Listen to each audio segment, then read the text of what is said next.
isn't too bad, but I was just like there saying to this guy, like, can I just buy a bottle of Coke and use your toilet? Because otherwise there's going to be fucking real world consequences. Badly. Exactly. Like, oh shit, did we just get...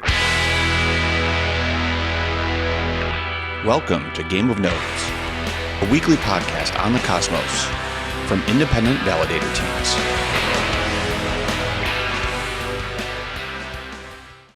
Hello, welcome to Game of Nodes, a weekly podcast from independent validator teams on the cosmos. And if you live by the sword, you die by the sword. So I should have guessed that was going to happen when I was asked to describe whether I was hungover on Sunday morning when I had to do a long cycle across the French and Swiss Alps. So this week, we've got mercifully little drama per second. So unless some happens during this podcast, we've got a few things we want to talk about, a couple of testnet bits. I think that is about it. We've got some guests coming up on future shows, but we won't spoil who there's going to be. And we, of course, got my friend and colleague, Callum, on tonight's show, joining us from the Bed Knobs and Broomsticks Bed and Broomsticks Bed. That's a bit of a tongue twister. Yeah, genuinely, is that your bed? Because it is a ridiculous bed. Yeah, it is. It is my bed. And why are you coming to us from Marie Antoinette or something, from the Shay Long as the peasants burn down the town nearby? What's going on here? Well, Kraken just listed Juno, so I'm a very rich man now. So gotta. It has gone up I'm not rich. Oh no, it's pumped like 15%. 15% already. Holy shit! 16, when I saw it, it was like 10 pence, and I was like, 10 pence per Juno. We're in business. What the fuck is a pence? I don't know. Oh, a pence is like a cent. Oh, yeah. Actually, in today's exchange rate, it's probably pretty damn close. I'm not gonna lie. Bowling. Everything's up pairs across the board. 15, 16, 17%. Yeah. It's a good news day today for the price of Juno, and that news came out. I think earlier I did a stream with our dear eccentric friend Don Kryptonium, and I think the news came out while we were on the stream, and we literally didn't notice. Yeah. You came back, saw my message, and you're like, "Wait, this makes my life so much easier." Oh yeah, I mean, like, there's been so much talk about fiat off ramps and stuff on Juno, and that's just like fucking done. It's just Kraken, and for all. Well, I don't know actually. I don't know if I'm the only validator users. Their business stuff is very easy to use in the UK. Mm-hmm. Yeah, right. Okay, cool. So yeah, we're all in the same. They were just. We tried a couple of other providers, and they were like really slow and unresponsive. And Kraken, we just like provided our company details, registration, all that kind of shit, and they were just like, bam, yeah. I think you'll recall when I was trying to make my Binance account, and I was pulling my hair out for 2 weeks trying to bloody. Was it strategically pulled out in order to make the kind of mohawk go? Yeah, the side sloping mohawk. The side sloping. Is it technically a Mohican? No. So no, it's a mohawk, isn't it? That's a mohawk. The Mohican's the. Look at that! Wow. Mohican would be like, yeah. It's like a beagle, right? Yeah, the Mohican's the big one, isn't it? This is a mohawk. Yeah. Yeah. So, answer on a postcard: is that a mohawk? Literally a comb over. I mean, yeah, I guess kind of. I mean, in the sense that it's literally combed over. I don't know. I've never seen your head from above, Null. So. It's not on Google Earth either. So, actually, okay, I'm not going to say that. That was weird. I was about to say, did you know a lot of roundabouts, when viewed from above, are actually elliptical shaped, not round? That blew my mind. And you stopped yourself, and then you continued. Yeah, then you just said it anyway. I just like, it's obvious when you think about why. It's because a lot of them were built some time ago are on a slope, and so the people that built it didn't build it straight. Like, so probably also, only some are just not round. I've seen some look like a peanut. Some like a triangle. Yeah, like they all come in different shapes and sizes. There's a famous one in a market town in Cheshire where it's two that are kind of close enough that they screw up each other's axis of gravity, but they're not so close that they're just one compound double roundabout. So all that happens is all these cars arrive in the center of this actually quite small town village, and then they just like, oh shit, I'd have no idea how to drive through this double star shaped semi roundabout situation. And everybody just kind of grinds to a halt, and there's a massive traffic jam there 24/7. It's amazing. That reminds me of is it in Milton Keynes where there's the roundabout with 8 mini roundabouts around it? You can Google image it. It's the only interesting thing about Milton Keynes, by the way. So there we go. There you go. There's a lot of good architectural facts about Milton Keynes. My favorite one is the one about the the central train station. No, I've never stepped foot in Milton Keynes, so I don't want to. It has an Easter egg, right? Which is that the street leading up to the train station is on a ley line leading to a stone circle, which is a reference for the summer solstice. So the sun rises on the morning of the summer solstice in Milton Keynes and illuminates the front of the glass front of the train station. It comes up through the glass window. So a little pagan temple just like casually slotted in by the architects of Milton Keynes, one of the weirdest, that's my polite way of saying not particularly nice place in the UK. We need to get Tom on here properly. We need to bully him on so that because we've obviously met face to face, and obviously my feelings on Reading are a matter of record. But he's a lovely man from Reading, so it just goes to show you the place might suck, but the people are lovely. There you go. That's my thought on that. I had to Google the difference between a Mohawk and a Mohican. So that difference that exists. I'll put the link in the show notes. There you go. What is that? That's the Nightmare Roundabout. That's the one I was talking about. So you have like about 5 different mini roundabouts to get onto the main one. Yeah. Because it's like a coming together of like 6 different roads. Yeah. Over-engineer a problem, guys. This is an amazing disaster of utopian architectural practices of the mid-20th century, isn't it? Look insane. At that. And also, oh my God, how many words did you just say that I don't understand? Well, there was a whole period, wasn't there, where they were trying to build model towns, like ideal towns, and they didn't get very far. Milton Keynes is definitely one of them, yeah, because it's just one massive housing estate. It's one of the towns of the world. That's a huge overestimation of human intelligence right there. Well, Welwyn Garden City is quite green, but a bit weird, and also they only built like a quarter of it, and then they kind of gave up. I think something like that. Most UK development projects can be explained by that, though. It's like, we just ran out of money and then we stopped. There is a little bit of that. I have to say, being on the continent like last week in a country, France, that has higher taxation and use it or lose it attitude, as far as I gather, to public infrastructure. You just be like in the middle of nowhere, and there'd just be a bunch of lads resurfacing a road that had some potholes because they're just like, "Wow, we got the money, we got to use the money. We're just going to resurface this." And you're just like this is in the middle of nowhere. That like I went up one road and it was to a hamlet. There were 2 houses in the hamlet, and then the road kept going, and you could literally avoid the whole thing. So there was a whole motorway that meant it wasn't necessary. I didn't see a single car in like 45 minutes, and yet the road was pristine, brand new. It had been resurfaced obviously within the last 12 months. I was just like, in almost any other country, this would have just been a dirt track by now. Yeah, it would just be gravel, like that was once a paved road. I feel like we've broken null with this roundabout. I think this is like the how you get through it. If you want to go from Mm-hmm. That's wrong though. Look, that green line in the lower left or lower right is going the opposite way. Oh wait, no, it's not.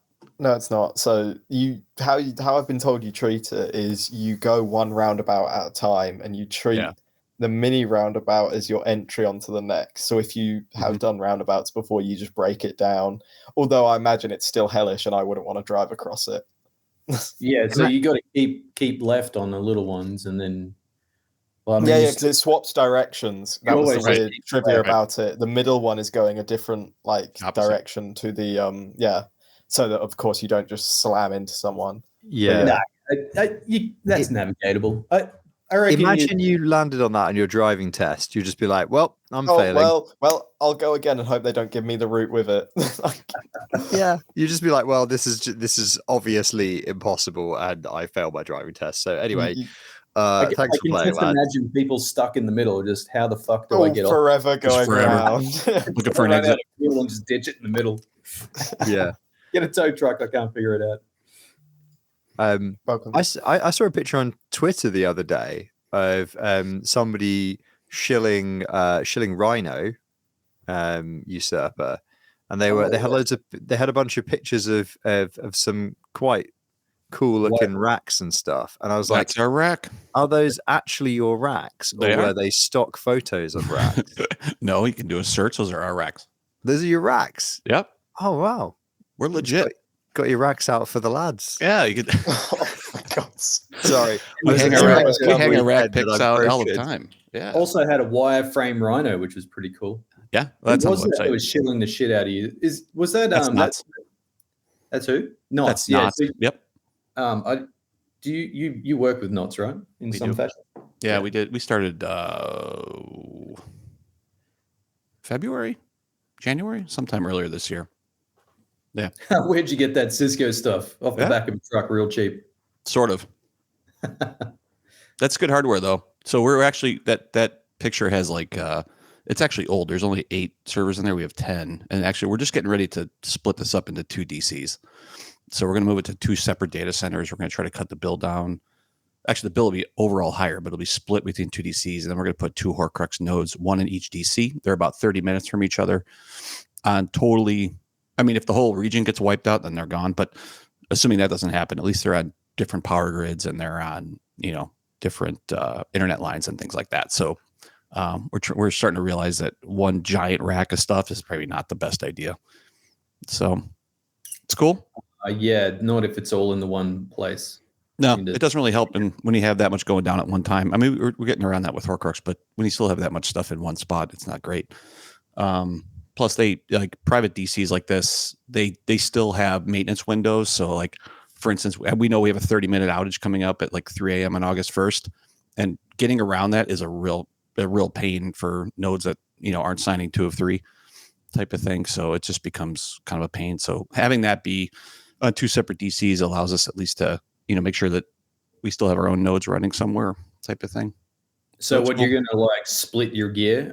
Yeah. Why not have your nodes in 2 separate DCs, but have your signing raft on something that's more available, like DigitalOcean or AWS or something?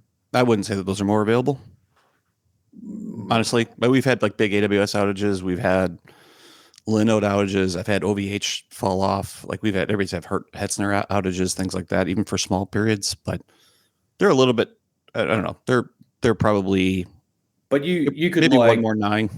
If you have a 2 of 3 raft, you could just distribute it between Linode, DigitalOcean, and AWS. That's what I have right now. I have one at one at Cogent, one at AWS, and one at OVH, all east, all within a couple 100 miles geographically, and then those nodes are also in the east. And so I like to bring one of those more into house. And so if I'm going to move, I don't have to move the signing nodes really. I mean, I can. So you want them so when you're putting them with your, it makes sense to have one with your colos anyway, because you're close to your nodes, but also if those nodes go out, then you've still got, so you're going to have one at each colo and then one in the wild. Is that that's the idea? Yeah. Right now we have one in the colo and 2 in the wild, and we'll move it from 2 to 1. And if it doesn't really matter, all 3 can be in the wild. It's just then I know at least and I can put a priority on a raft node now, so I can have that close to the node. So if it fails over far, and it might miss blocks because of latency, but at least if it's close, then it's at least next to maybe one of the primary nodes type of idea. You'll definitely get a better hit rate if they're in the same colo. Even right now, across 3 different providers regionally, it's 20 milliseconds a piece, in between each of those which is totally fast enough. Like that's fine. Like once you get like 100, 150, like then you start, it gets a little bit crazy, but anyway, yeah, that's our stuff. The only issue with having your own hardware is that, it ages. So some of that stuff is drives age real fast. NVMe's age and all the, we just bought like, a bunch of SSDs for a couple big raids and things like that, which are fine. But then the CPU's age and all these big enterprise class machines, what they build for width, they don't build for single core. So now that all the block times are coming down on all these chains, like the Kujiras of the world, and everybody wants a 1 second block time, all this hardware that we have is struggling. So that's the real challenge, is like, I can't add any more to it. Like it doesn't matter how many cores I give, it doesn't make a difference. It comes down to some sort of single core structure, and these single cores are okay, but they're not great. So when you get into that situation, then I'm looking at building more and, that type of thing. So when you cost in that kind of wear and tear, like what is if you don't mind me asking, what is the price differential on running that kind of infra versus, I mean, obviously the obvious thing to ask is bare metal, but also, kind of, I guess in my head, like maybe something like DigitalOcean is quite often lower cost than something like AWS, but with fewer guarantees, maybe. I think that for, overall, it all depends on what you pick the hardware up at, right? So this stuff that we have is between 2016 to 2019 gen, so it's a few years old. But they're all like dual CPU. All those machines have between 512 and a terabyte of RAM each. And they all have between 36 and 72 threads. So that's two 36 core machines, or two 16 core 32 thread CPUs in one box. So they're very wide. And with a terabyte of RAM, you can, and fast disks, you can run a ton of nodes. Like you can run a lot of things that even have plenty of threads on it. But again, it goes back to single core. So there's a lot of that hardware available. And we do a lot of upgrades and that type of stuff and everything else, and like try to keep it somewhat, we've had very little downtime within the stuff that we've had. All our issues have been more network structure, because we run some pretty complicated security VLANs and VRFs and things like that in the Cisco side. So that's the only thing that we've had, issues with. But away from that, it's pretty cheap to be able to run. So I think it's the only issue with that is that it's also those RAM numbers. Those RAM numbers are no fucking joke. Like they're no joke. To get that kind of performance. To get a fucking terabyte of RAM by the cloud provider. You can't get that stuff, right? But again, none of the stuff that we run uses that, right? So it's only width, which means how many of those chains can I run? How many separate data stores or drives do I have? Blah blah blah. And that mix is that stuff is a mix of vSphere that we use, and also bare metal. So depending on what we're using, it's mixed, because the vSphere stuff we like to use for specific things that we can easily move across. And I want to have something that's running and move that node somewhere else and things like that. And again, there's a lot of NVMe back stuff in there, so which is plenty fast. But again, it just depends on what the right use of that stuff is.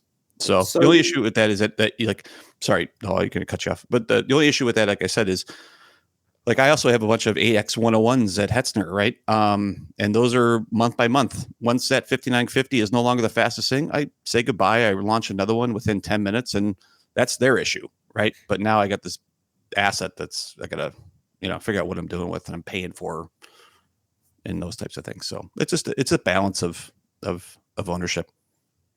Yeah, we definitely considered building our own, but like the types of servers we wanted to get new were going to be like 20 grand a piece. And when you add them up, like to say 2 lots of 3 in like 2 different data centers, you're like, 120 grand. And then the like monthly bills in Australia for bandwidth are fucking insane. Like, are they? Well, it came down to that we can buy the hardware that we want. We can rent the hardware that we want for less than what it costs to host it in Australia. So that's ultimately the way we ended up having to go.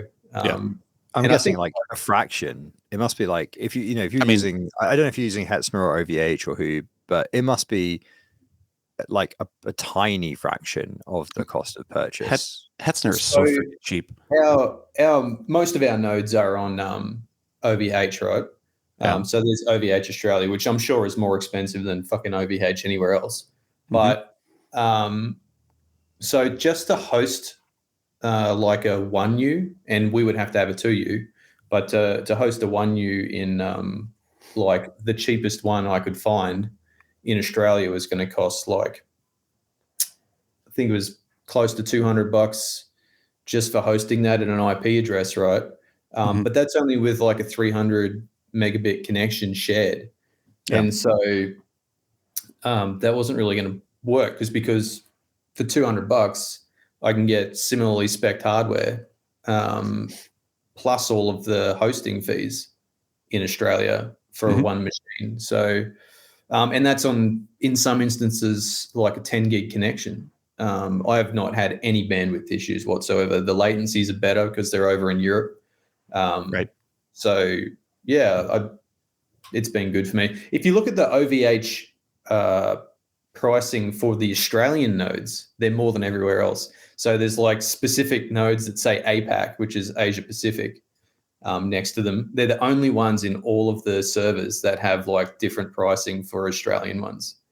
Well, in the OVH lot, there's no like, OVH France costs more than APAC than OVH Germany. It's just all of the OVH stuff is the same except for the Australian ones, which has got APAC next to it because it's so fucking expensive over here. Although Hetzner is more expensive in Finland than it is in Germany. No, it's the opposite of that, isn't it? Isn't it expensive in Germany? More expensive in Germany than it is Finland? I thought Helsinki was cheaper. Yeah, I think. Yeah, maybe I've got it asked. Yeah. But this is like why everybody, like, there's the joke about if Hetzner went down, everybody'd be fucked, right? All these changes stop. The music stops. Seriously, and there's no joke. Come back. It's no joke. Like, but it's such a. I don't know. I mean, we've seen some videos of like their process and everything else, but they deliver at such a low cost. It's pretty incredible. Yeah, but you do. I mean, this is the thing though that makes me kind of, if and when we move fully to Horcrux, then I think we'll consider running more stuff on Hetzner. But I've had like my bare metal days ended with them on hard drive failures and moving to EC2 back in 2012, 2013, and I've not looked back. And I have, touch wood, never had a major EC2 incident in all the years I've been using it. That has been Amazon's fault. Had a VPC disconnect caused by them screwing up the entire European zone, all VPC connections for about 10 minutes, and that really fucked things up for a little bit. But I mean, when you got 13 hours to play with, in Cosmos, it's such a different calculation, right? I do think that I mean, obviously we're all trying to work towards disposable nodes, so I think our goal is we want to have our own, part of our, just how we deliver is we want to have our own machinery and our own DCs. I think that's something we like to have ownership of. And I mean, we have stuff in Hetzner as well, but I don't want to if 80% of the chain stop because Hetzner goes down, I don't want to be in that number. I want to be on the other side of that number. And so I think we're all moving kind of towards remote signing that can be very portable and secure, and the other nodes are disposable. And whether that's at some of these providers or whether that's on Akash or whether that is, anywhere else, I think that's kind of what we're all working towards, right? So this idea of like sentries and validators and all these, like, all that's gone. Like, that's all gone. So I was trying to get to a point where the core is very secure and the nodes are disposable. And that might be 3 nodes, it might be 10, it might be whatever it is. I don't really care. But so I think we're all kind of closely working towards that same idea. Yeah, so, I think at the moment my big concern is basically how to get we're very slowly moving in the direction of Horcrux now, but how we get that smoothly set up in terms of the signers and where, and in a cost-effective way, because I think we have the problem that, especially for the bear market stuff, the TMKMS stuff has basically resulted in us, because we were running full Sentry architecture before, we basically thirded the amount of boxes that we've got, essentially, because we're running one stacked remote signer with some additional DR around it. So we've got about 1/3 of the boxes in prod that we did 3 months ago, like when Prop 16 happened, let's say. And the concern about Horcruxes would be going back to a raft of signers plus 2 to 3 per network, probably, because the way we run. And that, I think,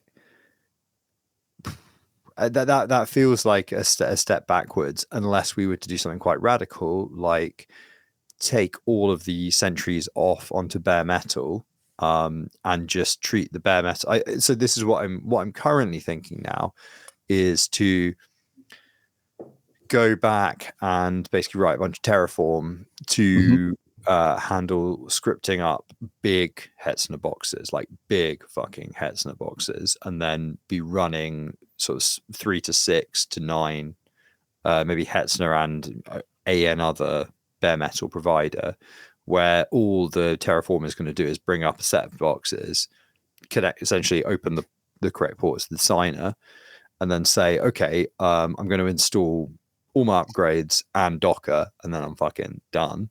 Right. And then it's over to you lads to then provision that with the correct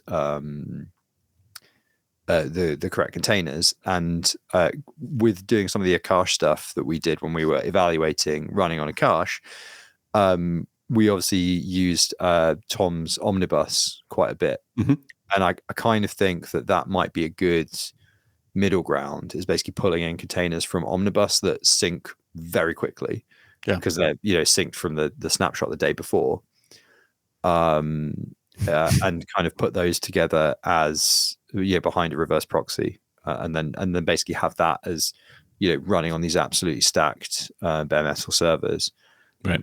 That maybe is a way of actually potentially even increasing our performance while keeping costs down, and then just have some absolutely chunky nodes running Horcrux. Because that was the confusing thing to me, because we had Schultz, who was talking about the performance and stuff in a different thread, and it's like Horcrux is not that big a program. It's not that heavyweight. So I'm not sure where the performance hit was coming, like what the problem was. That it feels like it should run on a T3 micro or something on AWS, Yeah, my notes haven't followed that. Sorry, no. Well, isn't it the lead has to talk to all of the... So I think Schultz was running like multiple networks on the same rafts, but the lead, I think if you get a bunch of networks on the same lead node, then they have to talk to all the other nodes and coordinate. And I think you end up with like a situation where it's quite a lot of traffic to process. Yeah, and my stuff, like I have on the set that I have 5 separate rafts going, and so that lead does move around, and I only have a couple of those where I'm trying to push it to a primary, but I didn't see the same amount of usage that Schultz did, so I'm not sure what that was, or maybe it's fighting with something or something else, but could have been configuration too. Maybe I don't know. Yeah, so. Are we going to talk about that, Colin, or are we going to let that one go? Can neither confirm or deny. I'll leave it. The imagination can do much more. Colin, the issue is that this is an audio podcast, so now you have to read it out to everybody who's listening and not watching. What was the comment that came up from the viewers? So it was Soy2 Studio saying, Cameron's a bit of a man who enjoys handcuffs. And I'm just going to say that, I can't remember who it was that said in horror, that if you show something, it's a lot less than letting the imagination play out. So I'm just going to say no comment and let people's imaginations run wild, because that is the true terror here. So no comment. Also, no king shaming, man. It's 2022. Yeah. No. Right. Yeah, exactly. That's why it's no comment. That's right. Just saying. Who knows? Who knows what these have seen? Who knows what these pipes have seen?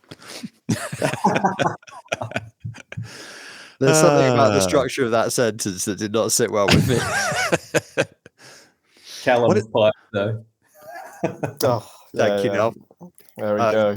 Also, Noel, where are you? You look like you're in the break room of like I don't know, like a late 90s warehouse or something. No, he's either in a holding cell or he's in like the isolation room of like a high school in like England. Yeah, it has the vibe of like an adult education center. I think further education. Last time I was here, you were like saying it looked like a mental ward or some shit. No, I said it looked like the conjugal visit room of a women's prison.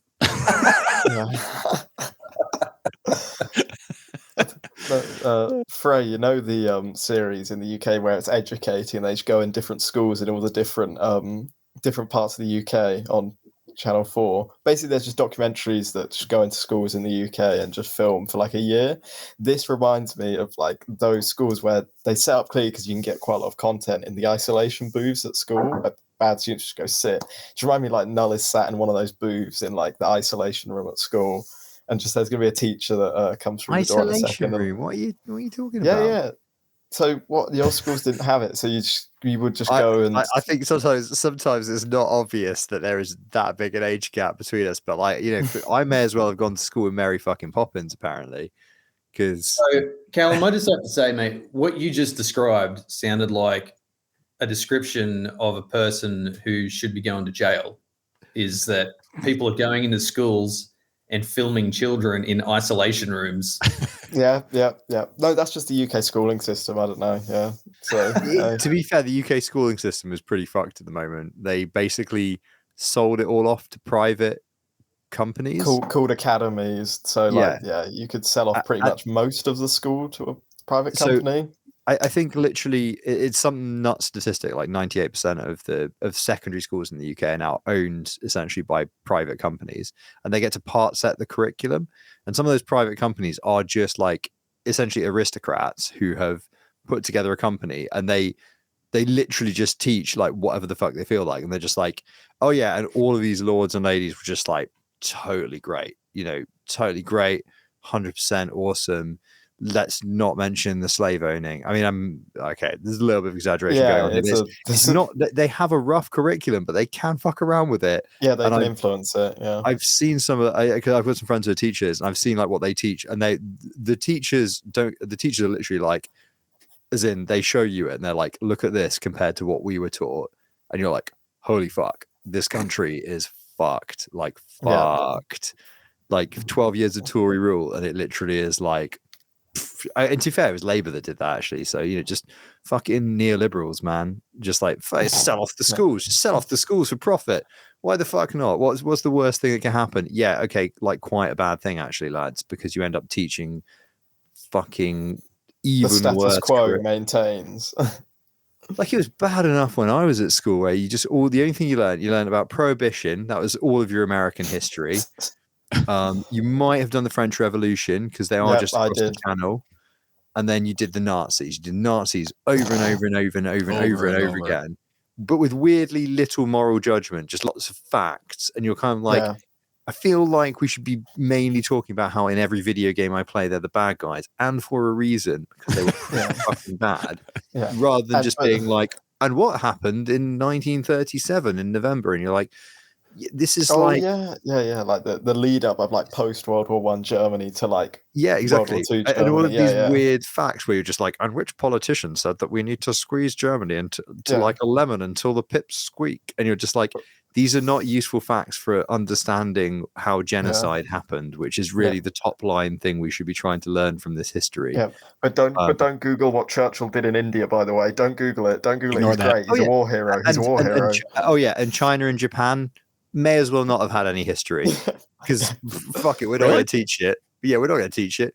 African history? No, they just they only existed when we went over there. You might get one module on the Scramble for Africa, which is the Zulu or the Boer War, and the only stuff the Boer War came up to was when the NHS stopped providing optical and dentistry stuff for free. That was the level of African history in my GCSE history. Yeah, I remember it just started with the groundnut thing, because they groundnuts and palm oil, right? Because they needed oil for machinery to help the working class they were oppressing back home, who were building their engines of war. They were like, we need more oil, palm oil. Suddenly we have a use for Africa. Let's just occupy the whole thing. The other use they had for Africa, of course, besides enslaving the population and generally terrorizing them for like 200 years. Anyway, British history, not great.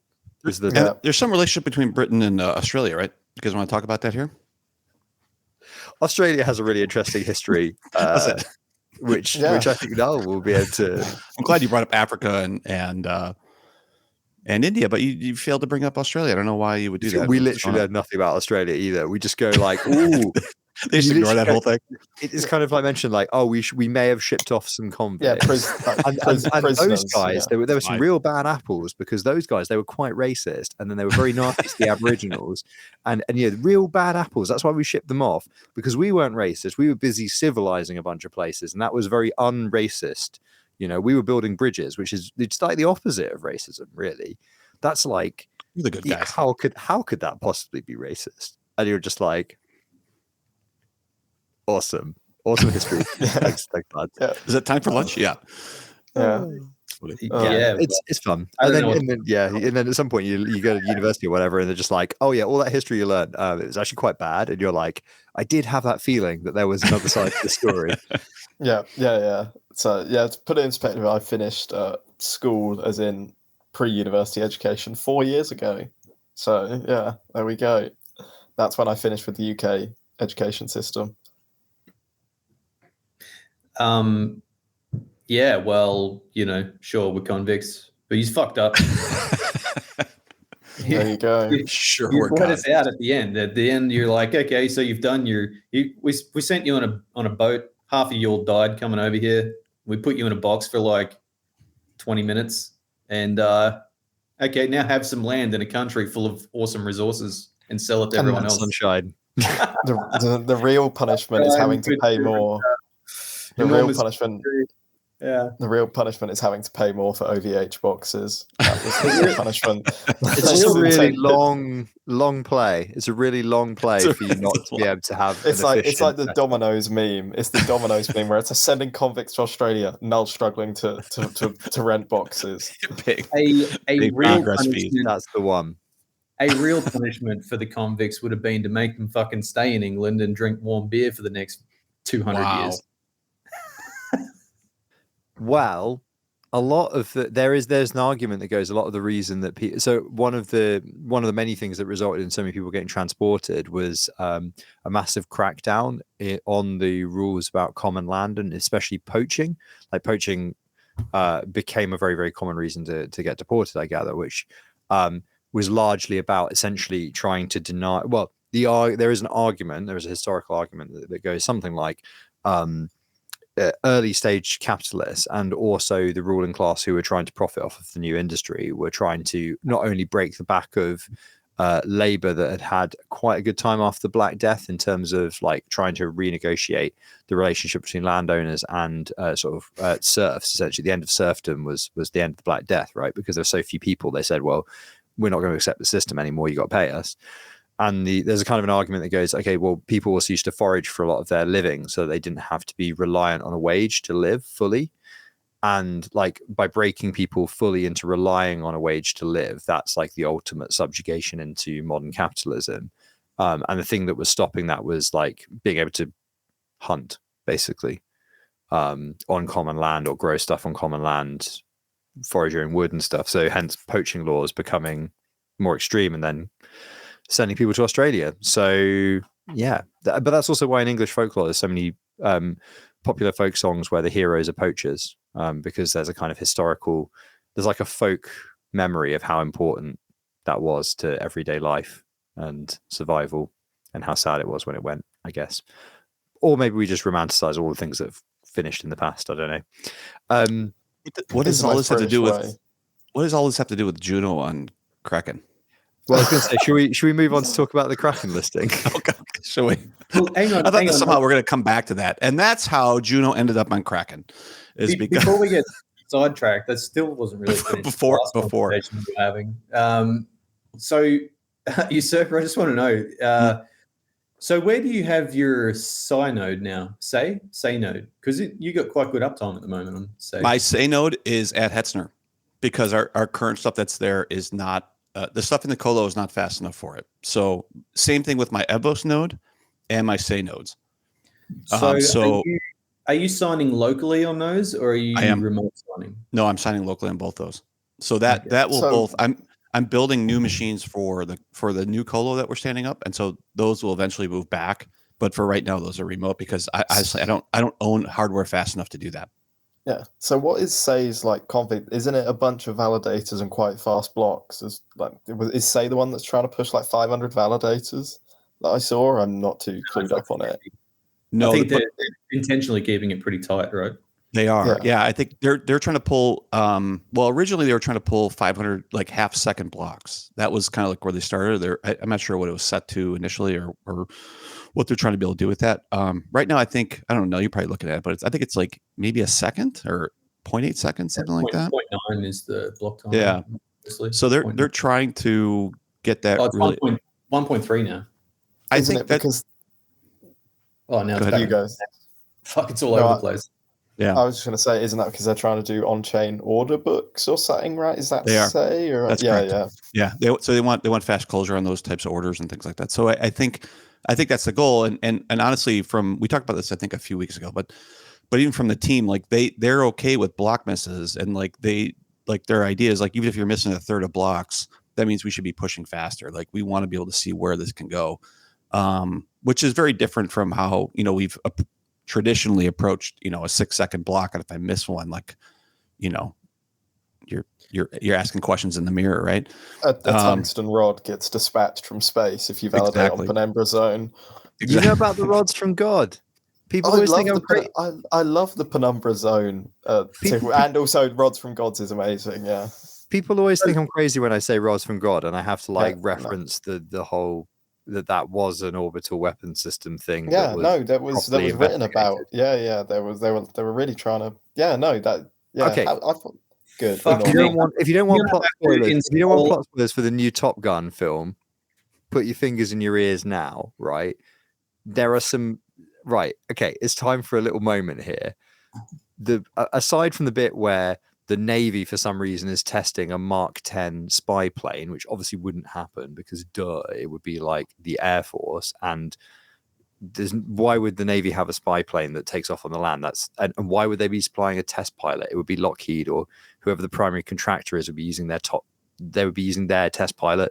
It would be not Maverick. And it would also be a guy who's reliable, not a guy whose call sign is Maverick. It would be somebody who is very calm, like a test pilot maybe, who's not going to do something dumb and blow up a fucking plane. And whatever. Anyway, that bit's not the important bit. The important bit is the entire plot has at least one major glaring hole.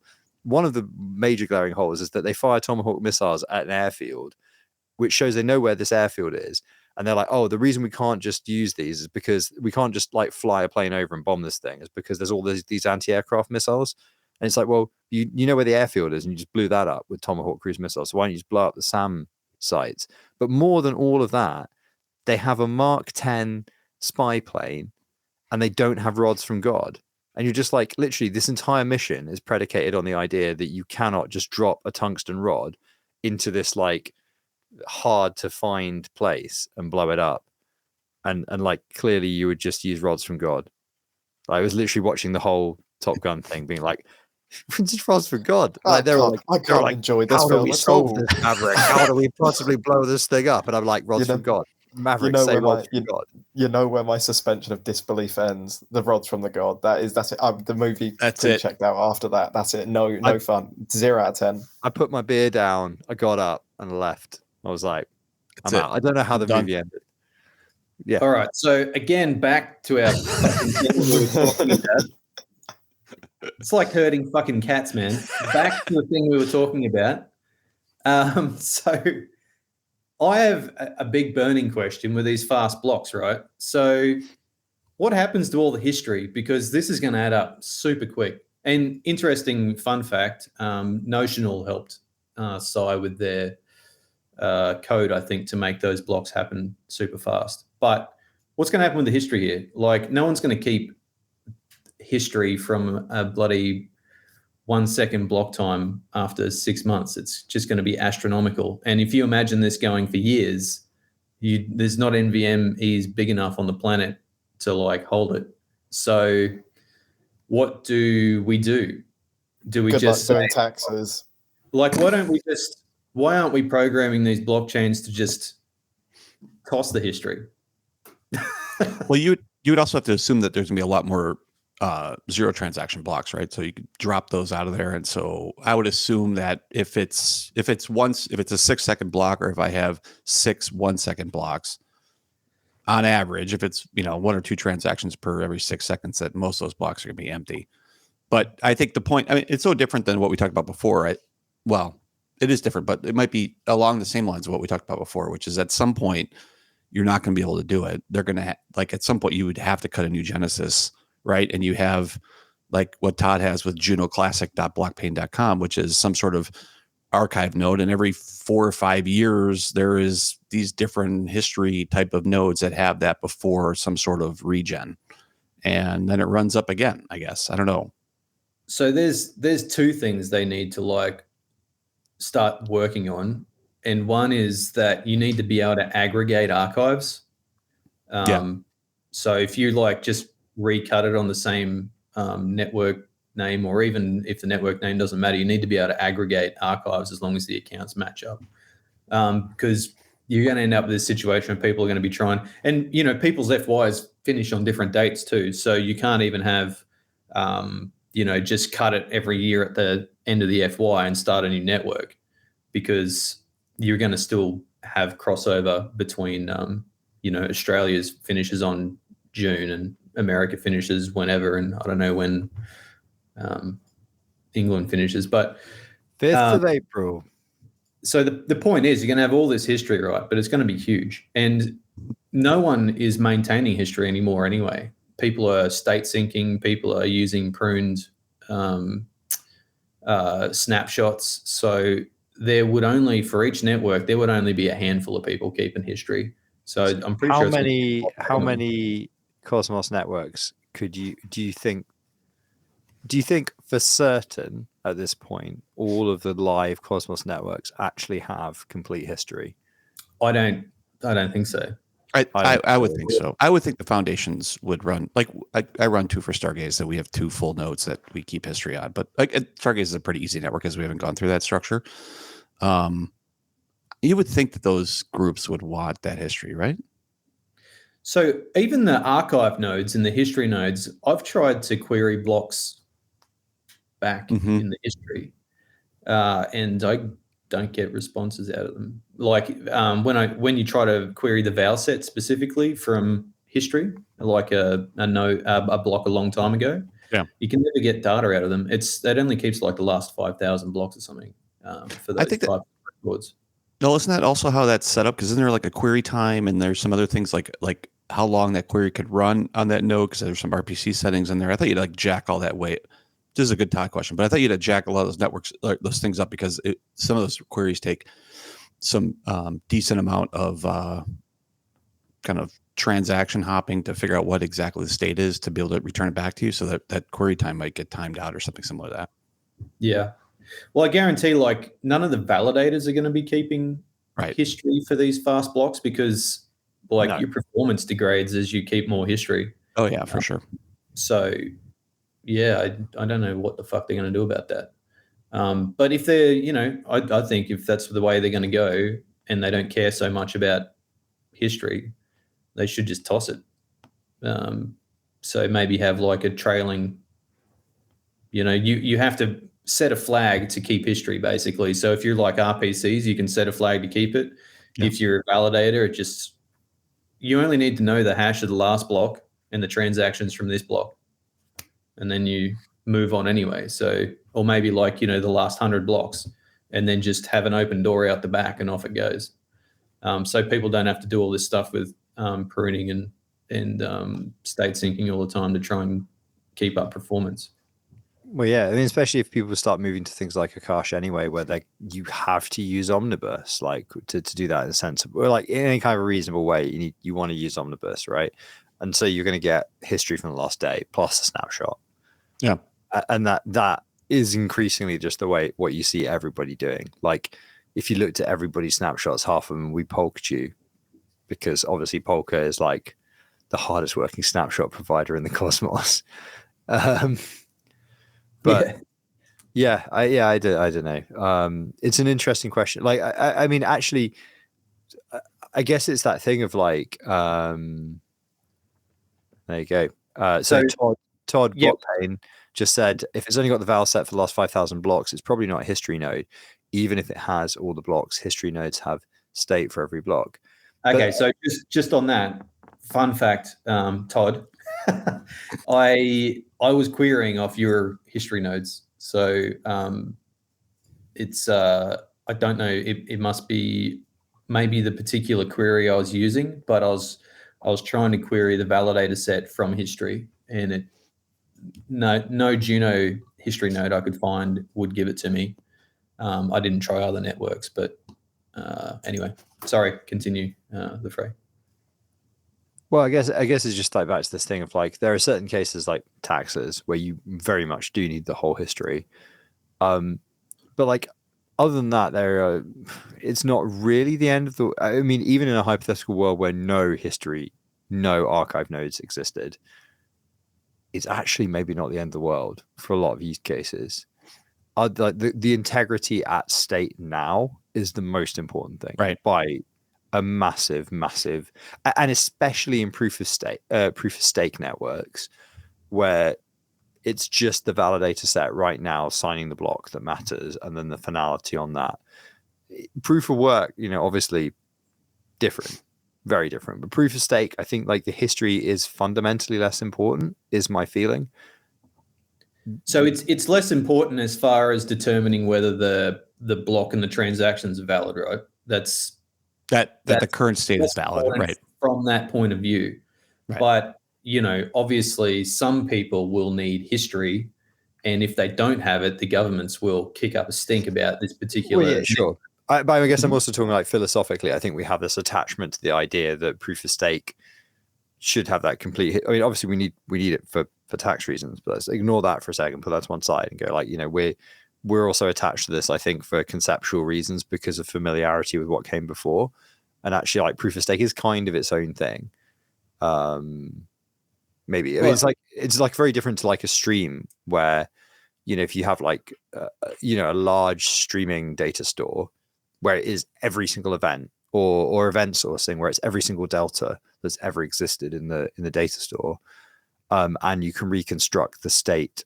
I mean, actually, event sourcing is a really interesting model to think about, like where everything that's stored is just a delta from previous state to next state. So you can always reconstruct any point in the history, and that's excuse me, that's maybe closer to the UTXO model, right? In fact, isn't that literally what the UTXO model is? Just a lot of deltas. Completely lost what you're talking about. I was talking about event sourcing, Mel, which is a database strategy for streaming databases. Right. Yeah, it's a dev thing. I don't know about that. Again, what does this have to do with Juno on Kraken? Yeah. I'm struggling to make the link here. Juno on Kraken is going to make us all rich. That's not financial advice. But yeah, it's going to be good. Do you think now that Atom is now irrelevant? Yes. I would say a hot. There we go. Alex said it for me, but I would have gone a step further, and yeah. I mean, the saying dogs to you. Whoops. The reason that we were on track again, you're always getting doxed, man. It was god, always getting doxed by collaborators and friends. Anyway, it's like, do you know that drill tweet where it's like, I think the original tweet is actually like turning the dial on, and then in inverted commas racism, and looking around at the crowd for approval, then turning it more. I feel like it's like turning the dial on hot take and then looking around at the crowd for approval before doing more. but Callum didn't really raise the ante. He just kind of let me publicly shoot myself in the head. And then was it ever relevant? Oh yeah, well, I mean, it was the default on-off ramp, right? Because it's easily transferable. No, and now was it ever relevant? Oh my god, there we go. He raised it. I still think it is purely because this Atom has, of course, got the maturity and the deep pools of liquidity on sexes. So that is the only thing it has. Is huge, to be fair. It has time. That's right. Exactly. It has time. It's been on all these exchanges for years now. So of course Juno's going to have to wait good few years, and Juno's only on one exchange. And I don't know what Kraken's availability is. I just saw that it's not live in Japan. That was in Kraken's tweet. Unlucky CCN. Oh, fuck. You're saying all the shit today, man. You know, you use your real name on the internet. You want to be careful. But yeah, no. Yeah, obviously, actually, I think that it is a fair point that the liquidity on Atom is obviously huge, and also their inflation model is very different, and that has, I think, a pretty big implication for its use as an on-off ramp. Juno it does have a problem in that the low supply, I think, does have an impact on its usefulness for an on-off ramp as a general purpose thing, as opposed to just for Juno Noughts. Rama? Rama's. Isn't BitGet just derivatives though? Or am I getting it confused with like Bybit or something? There's so many fucking exchanges. I don't know. I was going to say Rama says that Juno is on BitGet. I would say BitGet is irrelevant because no one knows what the fuck it is. I am hearing about it just now. Yeah, I've never heard of it. BitGet out. That's what I'm saying. Thanks, Rama. I think it could be on other like degen exchanges too, but you know. Yeah, well, isn't it on like degen exchanges? Did you mean decentralized exchanges? Yeah, that's what I meant. That's what he meant. Just degen exchanges. Okay, good. Sensational. So yeah. Anyway, so now that put it this way, now that Juno is on Kraken. Will you be utilizing Atom for anything in the next month? Well, so this is the thing. So there's been a lot of talk recently about Atom 2.0 and no one knows what the fuck's going on with that. So I guess maybe that'll come back and bite us all in the arse about it. But I would argue that we're actually up to more like Atom 5.0 or Atom 6. Yeah, no. What is it? Is it Cosmos Hub -4 we're currently on? So... Yeah, but also the use case changes monthly on Atom, so far as I can tell. That's what the Twitter accounts will tell me. There was. Oh my god! Did you see Jabby's talking to spicy? Oh no, the Neutron one, right? Yeah, right. Friend O the show, Charles Jabster III, known by his handle Jabby. In fact, everybody knows his name's Joe, so I don't know why I called him Charles Jabster III, but whatever. He kind of seems like he could be a Charles. I always thought that about Joe. Anyway, I think he basically like quote tweeted. You have to correct me on the correct Zoomer language for this, Callum. Despite Twitter originally being a millennial thing, I gather it is now a Zoomer thing. So we do it better. A quote tweet. So is that a sub tweet? No, it's a ratio, isn't it? It's a ratio I'm talking about. No, I don't mean even ratio. No, so did you not ratio it?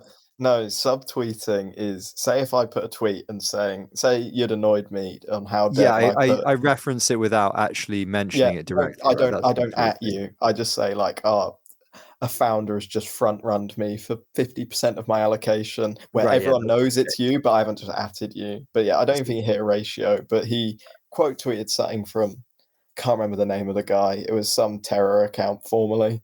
Unfortunate, isn't it? But yeah,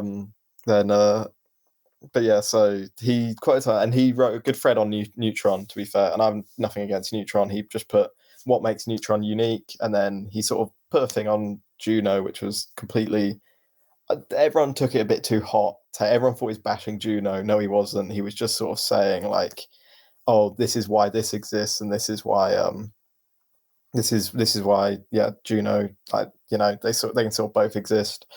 So, and then Jabby retweeted it and just put, and one of the reasons he listed why Neutron's better is just that Atom is readily available on these exchanges.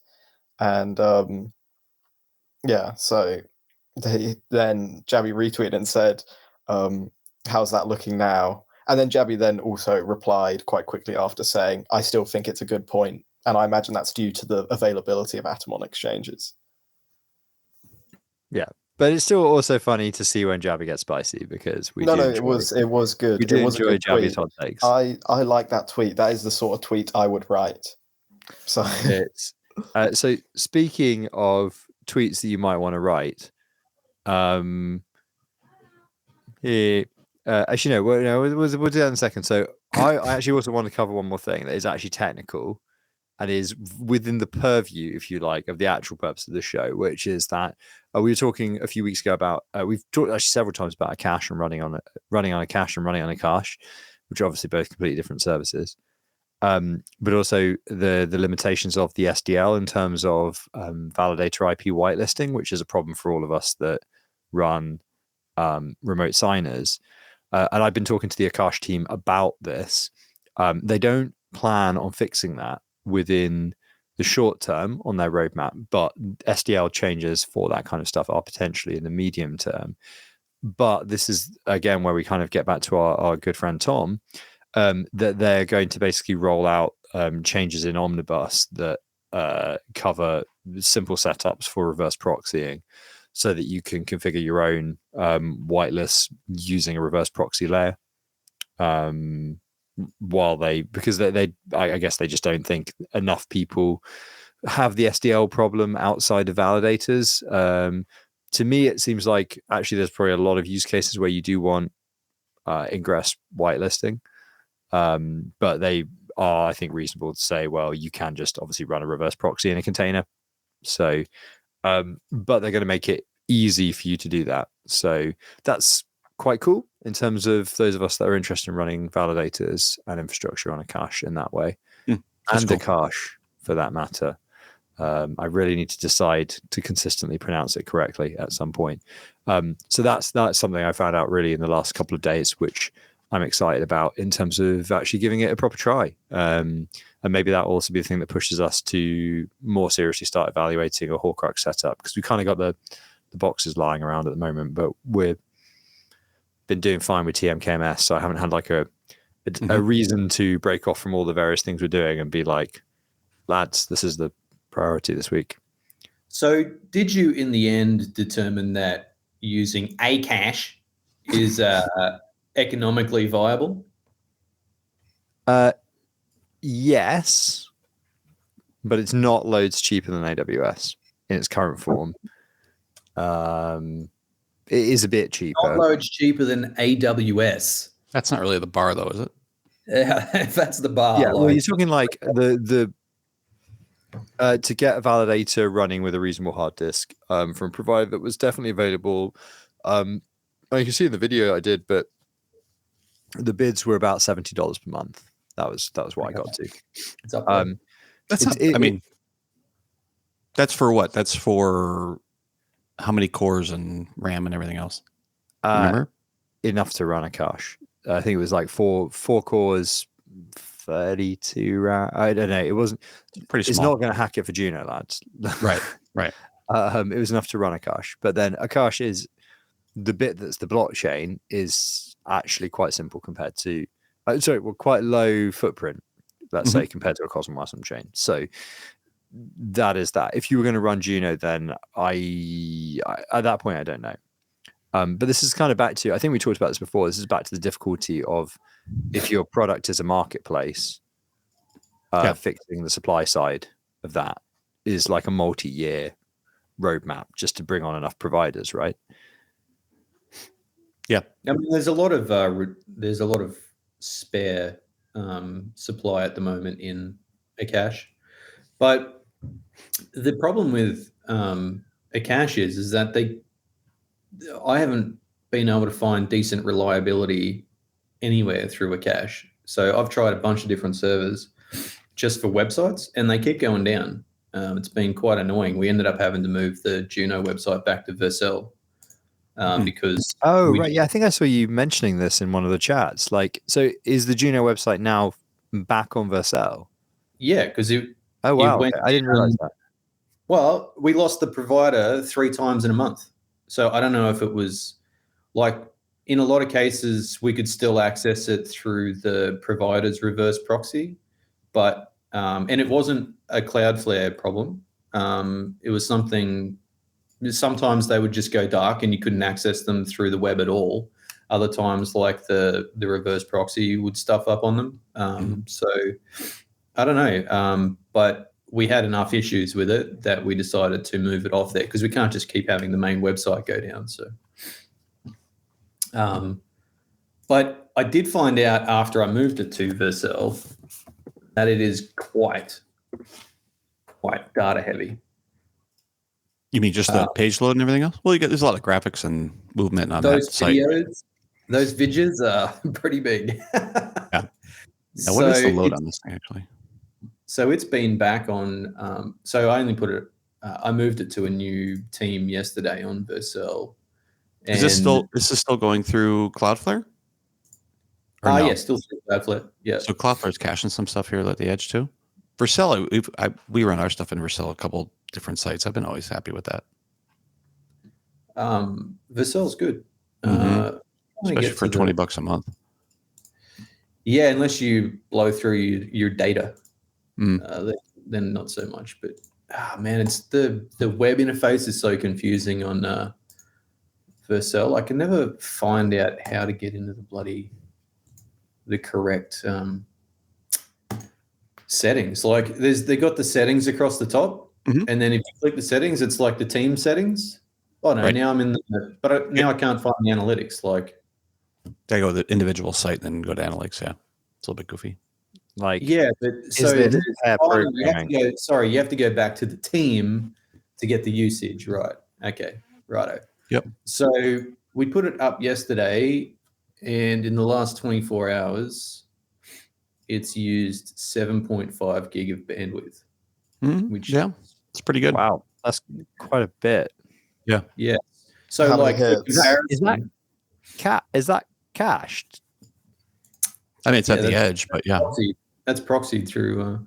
So for comparison, I mean, obviously my site's got a lot less requests, but like my website's used 15 meg.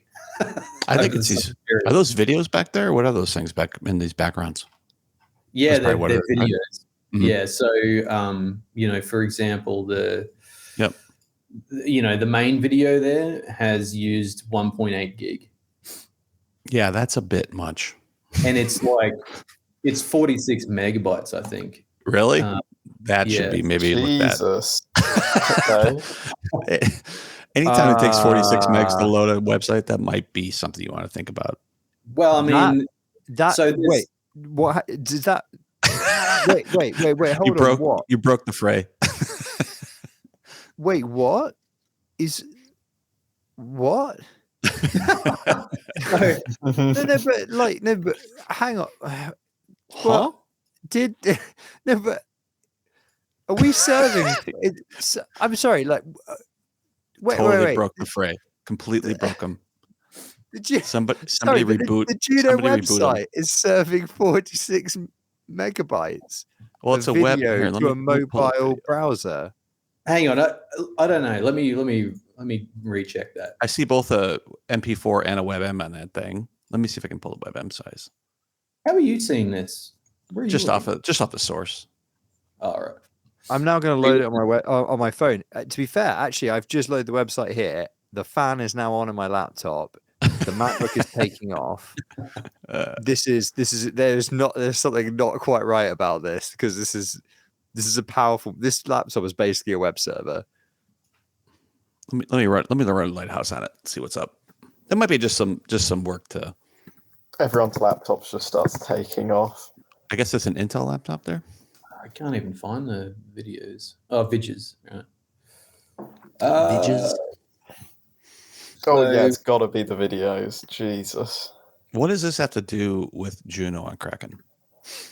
So, Kraken would have gone to Juno's website to do their due diligence, and that's why it's been 46 gigs or whatever it was, because they've been doing a lot of their due diligence and going back to the Juno Network.io site. It looks like it doesn't play the videos on mobile. We're okay. We haven't killed everybody's data. That really freaked me out for a second there. Funny enough. So get this right. So the ecosystem MP4 is 20 meg. The footer MP4 is 12 meg. Yep. The Hero MP4 is 10 meg. Yep. The Hero 2 WebM is 4 meg. So when I load it in Lighthouse, I get 10 meg. Funny enough, it doesn't do that bad, but it's not awful. It's 82 performance, which isn't bad, but because I think it's prioritizing structure, it's prioritizing paint, right?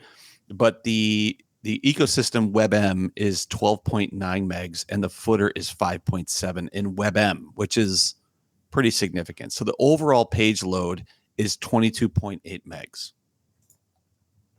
That could be probably reduced a little bit, I would think. Yeah, find some ways to be able to do that.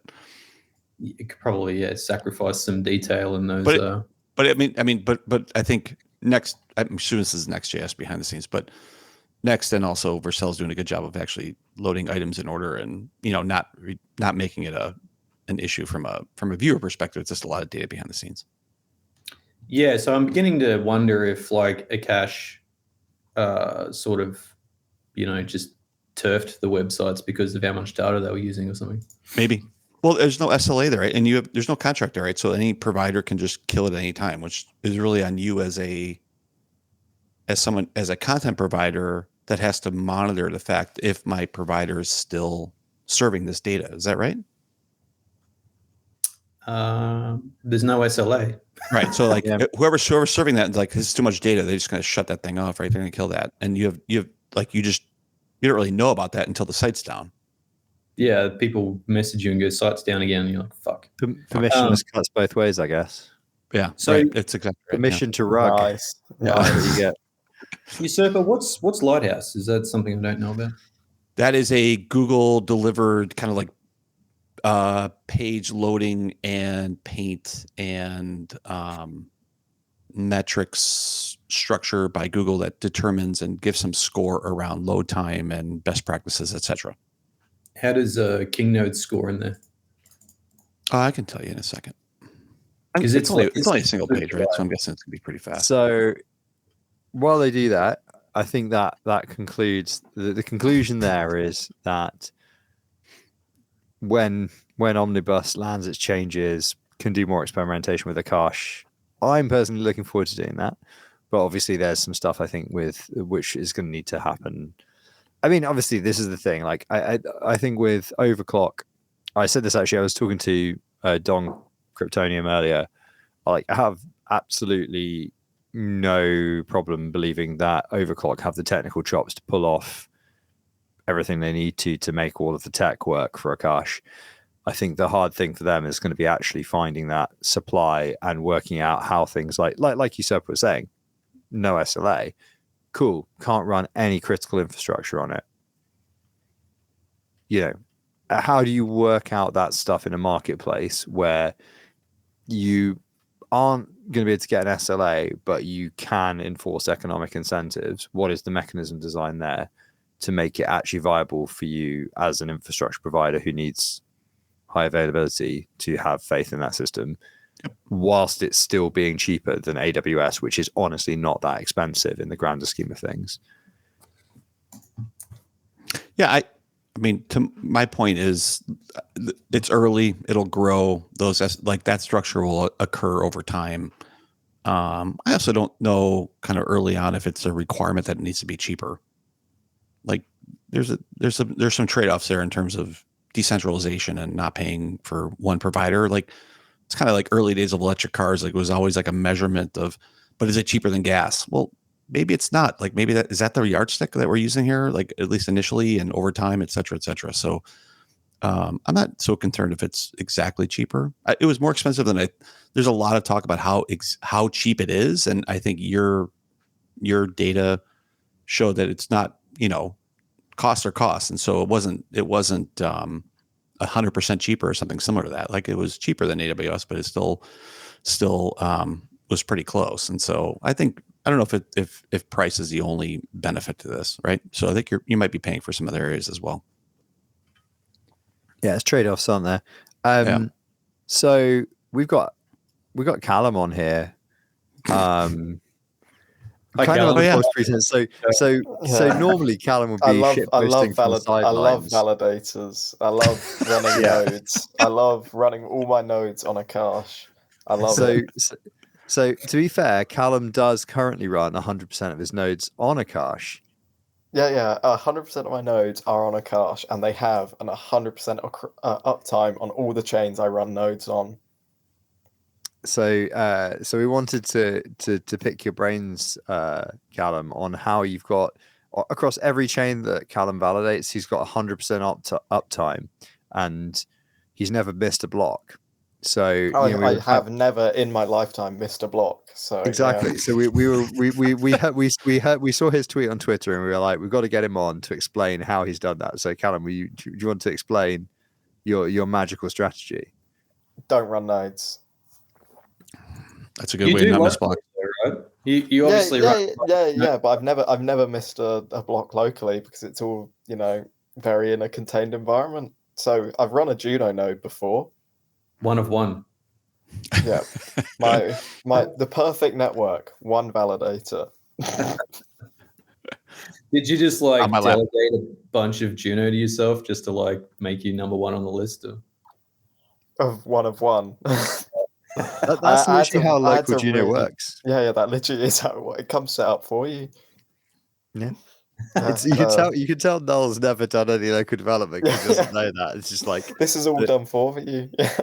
You get a jaunty little thing where it provisions you the thing, and then it spins up the node in Docker, and then you get the logs where it's like this is a validator, and then 1 block, 2 block. Yeah, it's literally that easy, guys. I don't know what you guys are complaining about. I run it on my Mac. I watched your tutorial on it on the internet, which was entirely too long when you can just connect your thing to the Juno testnet. I'm confused. Yeah, there you go. Yeah, it works both ways. You see, banter works for both ways, guys. Yeah, I mean, but you also weren't awake to troll when we were actually doing the podcast, so no dice. That would have been funnier in the live chat, by the way. What's that? Oh, in your man, it's 3 a.m. I'm not getting up at 3 a.m. for that. What isn't it 3 a.m. for you now? Yeah. Shouldn't you be doing chain upgrades? Come on now. Yeah, I simply didn't have any spare time at 3 a.m. Did say have another update? Yeah, okay. That excuse works all the time, doesn't it? Yeah, exactly. No, seriously, what time is that though? UTC. We do it 3. It's either 3 or 4 UTC or 2. It changes. I think we varied a little bit. It's 3, 2, 4 UTC. One of those times. That's pretty early for me. It's every other week, every 3 weeks. Pretty inconsistent is what I'm hearing. Got to work around your holidays, right? You guys are. Yeah. That's the only way I've missed blocks, you could say. Yeah, just all those holidays get in the way. It's not like Kingnodes, which is every week at 2100 UTC on Wednesdays. Rain, hail, or shine, even if we have absolutely fucking nothing to talk about. to be fair, I think you are actually the only person that's maybe made almost. Actually, no, I don't think you have made every episode of Gamer Nodes, have you? I don't think any of us have. He's been lagging most of the time, so it's the Aussie internet. I think I've missed one. Maybe. Really? That's it? I think I've missed 3. I've missed a couple. Yeah. Actually, I've missed 20. Yeah, to be fair, Callum's been the most inconsistent of the. I'm actually one of the founders, by the way, guys. I've just not shown up for the 20 before this. You just shadow banned him. I think I've been every single one.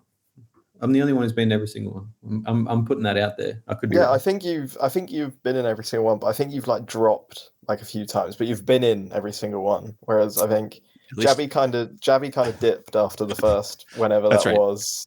After the first 2. After the early drama, Jabby was like, "This is actually too much. I want this. I'm kind of done with this." At least I'd you're like to resort to the conjugal cell to get the good internet, though. So the government always. Yeah. You're in isolation. That's the trade-off for good internet. Your Mohican has made some sort of appearance on at least 21 episodes. Yeah. Wait, what one did Usurper miss? I've missed a few. Oh. I have. Usurper has a life and holidays and other obligations. It's kids or something else that always comes up. Yeah. That's it.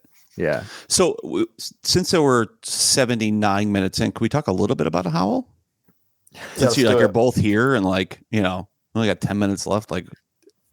Should we people who have listened this far, who can't be very large number. We could do that. Is there anything you want to gift the people who have gone through 79 minutes of Roundabout / Kraken / whatever else type of conversation we've had? I'm going to give you the keys to the Lamborghini. What do you Never got? gets old. Never gets old.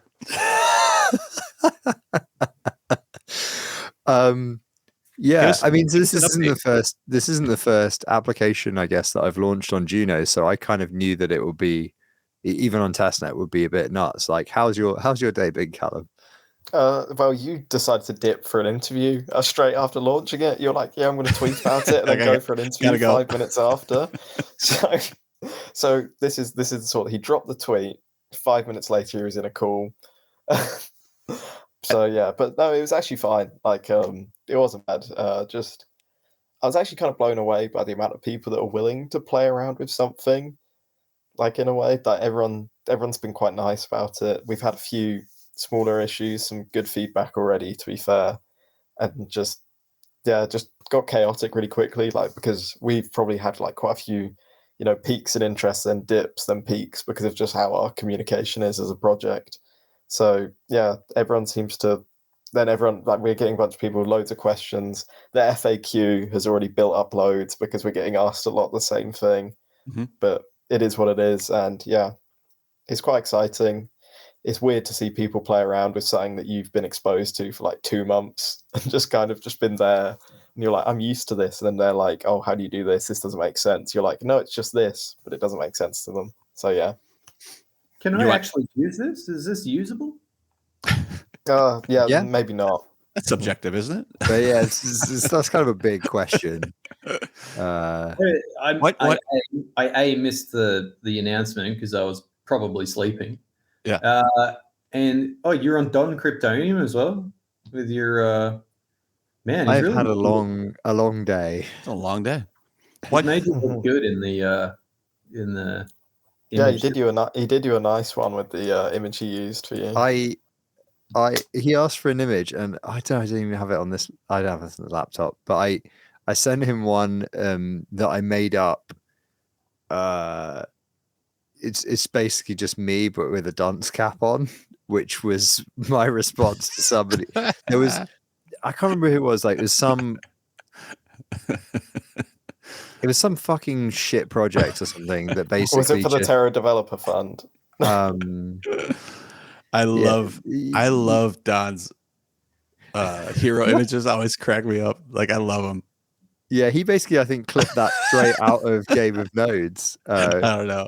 I sent him a picture, and he was laugh. like, that picture's rubbish. I'm just gonna clip one out of Game of Nodes, basically. But yeah, there was like some, when the testnet halted, the mainnet halted on upgrade, and we had to just patch it because of the order of upgrades. There was basically, I can't remember what it was, that somebody came out of the woodwork from a project or a chain or something, and it was given a shit about it. It was like, oh, anybody could have tested for this. We found it on our testnet.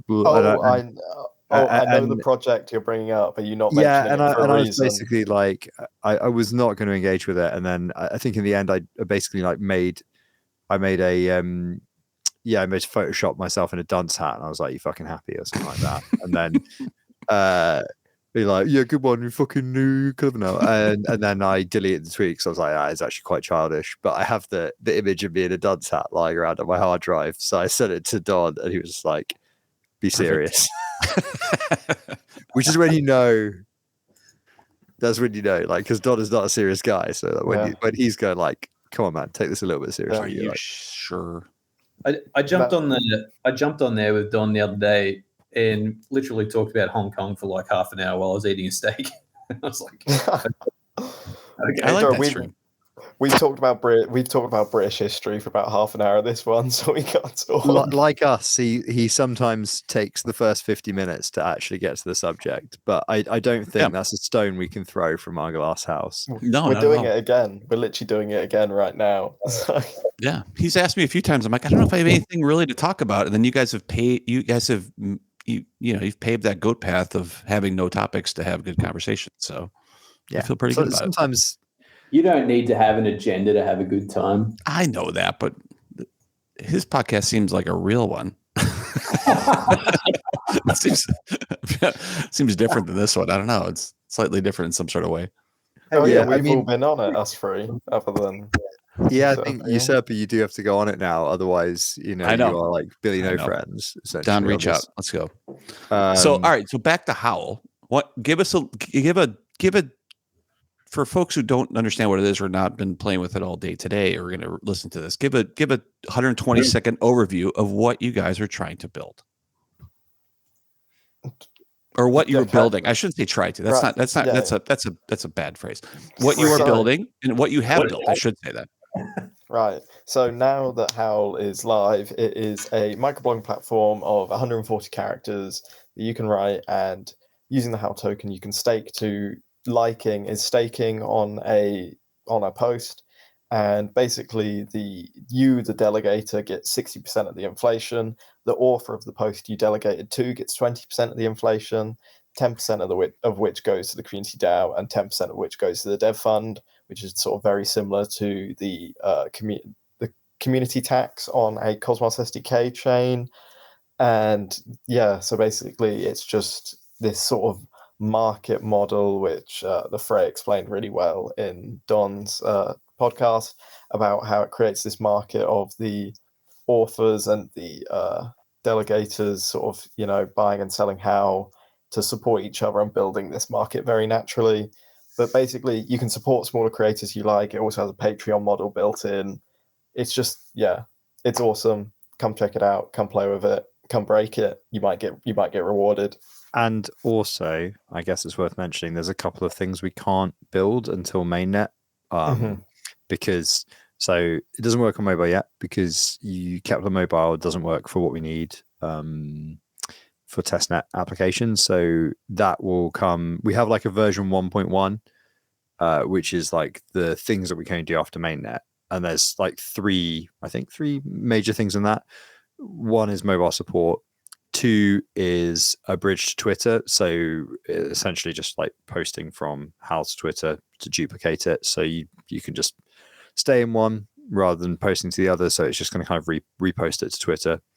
And then the third one, and this is the one that I'm probably most excited about actually, is the long form posts. So the kind of actual like long form blog posts, because we actually started building this kind of more back to front. Like the long form was what we were doing first, but then you needed replies and comments and stuff, and especially because obviously Callum's involved in DAO. Like replying to at the moment you can't really comment on DAO on proposals and things like that, and it was kind of that sort of use case, like the replies to a long form blog post and the replies to like DAO proposals, that kind of kicked us in the direction of doing that bit first, like the shorter posts. And also the fact that you need IPFS to do the longer stuff. So we almost need to launch, essentially see if people use it, see if there's any money in the bank, and then we can afford to buy some fuck off Hetzner boxes and run IPFS nodes and a reverse proxy and build out some infrastructure around the stuff we need to run the long form blogging stuff, which we've kind of won't take us long to. It's kind of already partly implemented in various bits and pieces. So yeah, on chain it's there. On chain it's there, but of course we don't actually run the infrastructure to support it. So yeah, we need to build the UI for it basically. So, but I'm pretty excited about the blogging thing, if I'm honest. That's kind of cool. Can you please clarify for the viewers, Howl is its own blockchain or Howl is built on Juno? So yeah, it's its own. No, I was about to say the completely wrong thing.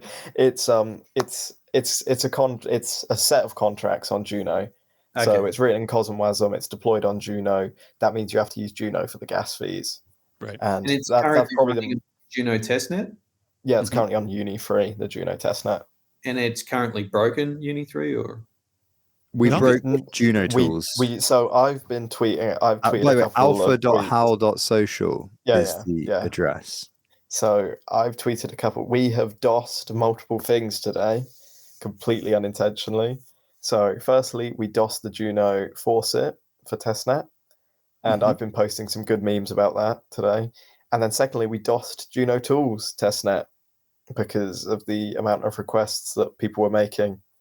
So I did the Bart Simpson chalkboard meme but he's just writing, I will not DOS Juno tools, or I will not DOS the Juno faucet. So yeah, we broke a lot of stuff today, but not ours. Can we, I mean, there's a couple Uni 3 validators on this podcast, right? Can we provide some infrastructure so you get off those types of things? Or is there other ways to be able to do that we can be able to provide some additional infrastructure for that structure? Yeah, so we had some, I remember Pubmos quite early on in our testing actually recommended some, they also offered to run some infrastructure. So I guess it's just something we kind of need to sort out, Frey, don't we? We need to, have we done actually any analysis on how heavy we're hitting RPCs? Because I bet we are hitting them very heavily. We're probably hitting them pretty heavily. I mean, I think there's a whole bunch of stuff that we've talked about a lot on here about infrastructure DAOs and all that other kind of stuff. And I think Howl is an interesting use case, because other than maybe Juno swap, I don't think there's another smart contract on, other than maybe Fortis. Fortis was a fucker for RPC calls as well, that's going to be doing the kind of numbers and the kind of hits that Howl might be if people even slightly get into it. And I think when going all the way back to the very first idea of Howl, which was just like, okay, what is the most simple thing you can do, like that's going to basically break CosmWasm, was my original thought. And it was basically like blog platform or Twitter clone are the two quickest ways to evaluate whether something, a database, a UI technology, whatever, is actually usable for a consumer use case. That was like in Lisbon last year. So it's taken a long time to have time to work on this, to find other people that are interested in working on it, and to build this out. I mean, we've been working on it since February, March. So it's like 5 months of work to even get to an MVP, and see if we can, break CosmWasm basically. But assuming we don't actually break the underlying runtime, we're going to have to like, Howl itself is going to have to provide infrastructure. That's the only reasonable thing to do.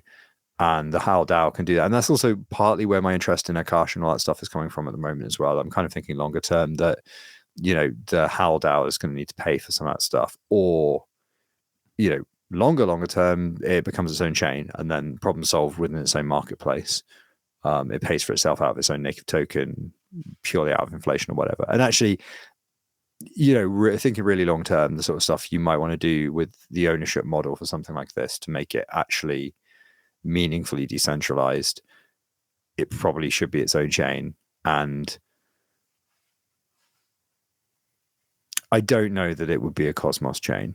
I know that it would have to have CosmWasm, and it would want, I think we'd want it to have IBC, but whether it would have the SDK or not is moot. It depends where the development of the SDK goes. Yeah, to get down to, you want to get to 1 second block times? Is that what you're saying? Well, I mean, 1 second block times. It would be beneficial in this context, wouldn't it? It would. Yeah. It would. I know. I saw that like just in posting and messing around a little bit. Like, I mean, you have the standard kind of like, I'm waiting for a block to post type structure, right? Plus I was using a ledger, so my right thumb is totally worn down to a nub, because every single thing, I'm 22 hits to be able to get to that point. It's not really the best hardware wallet structure. Yeah. Well, so I would suggest maybe AS Weaver has done a bunch of stuff on essentially like the bit that does the Patreon mechanic, Howl Pay, is kind of like the beginnings of an actual wallet abstraction and an account abstraction. And Weaver's done a lot of thinking and built a proof of concept, which like Callum can probably tell you about. Yeah, Weaver's done some great stuff. I think actually the proof of concept of that was prior to the pay, like the subscription model. So he had a really cool proof he's already written where, it, but we've figured we can't throw loads and loads and loads of stuff at users. Because it'll be very, and it's got to build up trust, right? Like, I understand why someone with this system, when I explain to it, I'd understand why people are a bit hesitant. It's like, whoa, like, who am I trusting here? So he built a very small, and it's live on the testnet right now, a smart contract where you can, or is it, I think it's using AuthZ actually in its authorizations contract, where you can authorize this contract, you deposit Juno in, and it can make the gas payments for you. So you don't have to click the Kepler pop-up. You just have to keep this thing topped up. So I could top it up with 10 Juno and forget about it probably for a couple months before That's cool. even, because of just how gas on Juno works, it's like 0.01 Juno. So right. Yeah, and it just means you don't have to go approve. It just goes, and you only have to do one big top up, which is exactly, or like whatever top up you're feeling comfortable doing. For some people that might be 1, for some it might be 5. But yeah, that's so we've got a lot of sort of MVPs like that actually behind the scene, all from Weaver, who's amazing and is very underrated as a well, Juno also developer. to be fair, there's another thing that's behind the scenes, which is the path controller contract, which Callum wrote, which is quite important to like if you're a DAO and you want to mint arbitrary subpaths for stuff in your project, or if you're a wallet and you want to provide free names for your users or something like that, you need Callum's contract, where you basically buy a root name, send it to that contract, and then the contracts can essentially control it for you. So there's actually there's a lot of different bits and pieces that we have knocking around for roadmap items. But I think it all depends on whether people actually use it, right? First, we have these floating pieces that we want to put in the puzzle, but in what order depends on what people want. Yeah. So ideally we'd want. I've already seen a few suggestions where it's like, oh, I don't really like having to approve TXs each time. Yeah. And it's like, we've got a POC solution for that.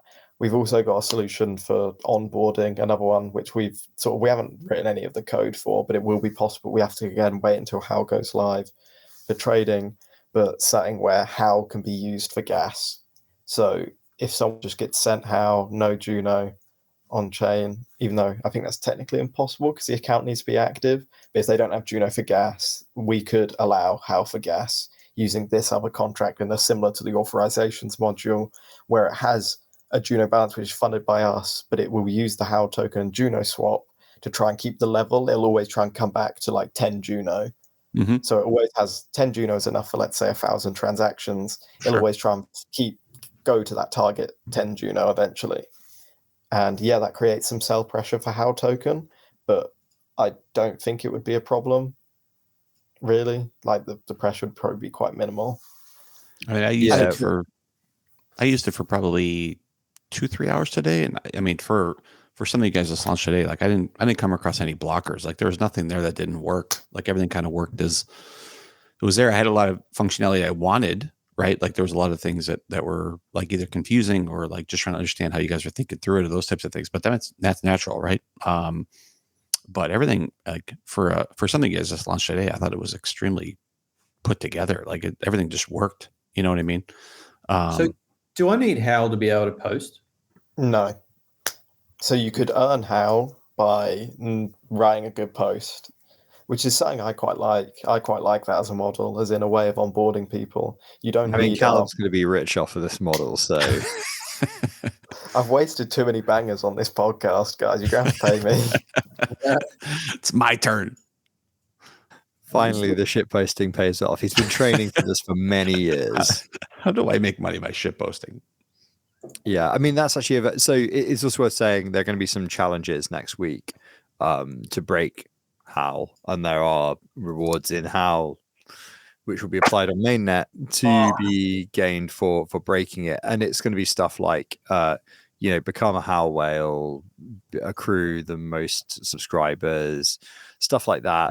Basically stuff where form a hostile takeover, like literally rug the DAO will be an objective. If somebody rugs the DAO, we'll be very impressed. We have talked about it quite a bit. I think we know of a few vulnerabilities that if you worked it out and got organized with some other people, you could probably rug the DAO.